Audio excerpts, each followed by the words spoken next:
Hey, it's Random Code here, and today I want to showcase my last week's progress building on cleverdash.ai. And today is going to be a bit more business focused almost, and I've been doing a lot of the bit more nitty gritty stuff, you could say, so that I now have a full setup where I've already have login working, but now I also have the sign up working, I have Google Auth working, I have subscriptions which are connected to a Stripe setup, which is like a payment service.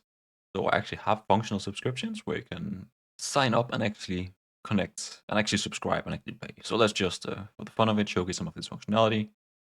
Again, this is a bit more nitty gritty business, you could say, but I still think it's very interesting, and it feels amazing having an application that is actually a bit more fully functional and not just like a base feature, but actually also having all of this normal functionality, you could say.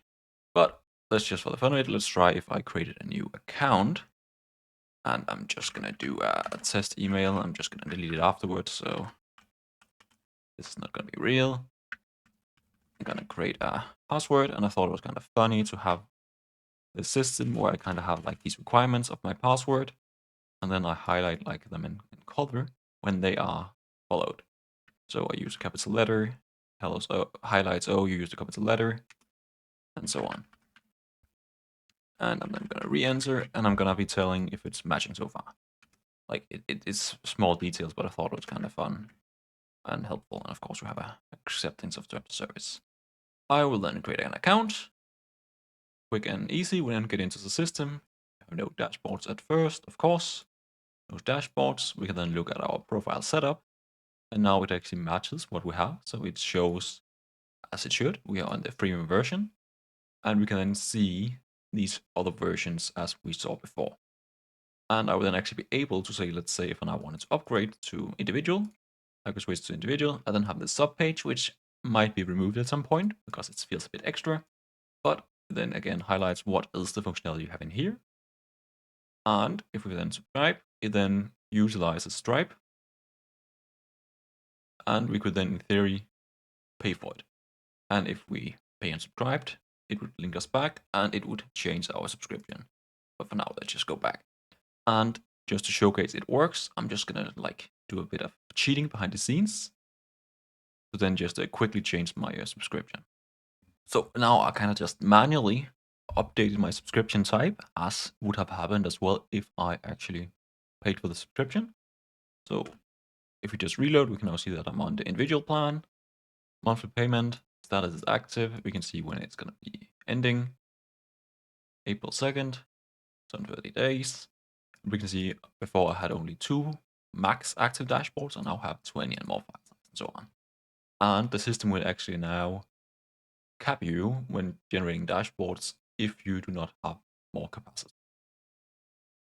So again, this is technically pretty basic features for most like SaaS online applications, but to me, I haven't really built a full system like this before. That was actually very interesting and allowed to get a better understanding of the full system, which I think is very interesting. It's been a very fun process. But anyway, that is very much what I've been doing. So right now it's getting very close to being like a full system. There's still some features, so just a clear disclaimer here that you could now go and sign up, and I'm gonna leave it open and people can actually go try it. And I'm doing some basic logging to figure out like how many people are actually doing it, how are they using it, are people actually finding it somewhat meaningful. But still, a disclaimer, some features are still not completely working, and some things might be a bit janky. But I think it's good just simply getting inputs. And I might also remove this get email because we are technically online now. And you might have noticed that we were missing one thing, is that kind of the I kind of skipped past that right now. I do not have like email validation set up. I'm probably going to be building that later today, maybe.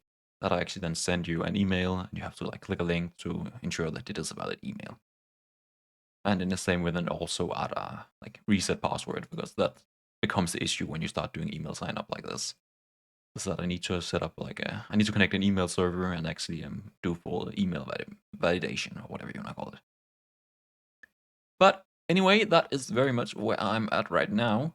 Cleverdash is starting to showcase page functionality, and I have almost the full setup for actually a full like online service.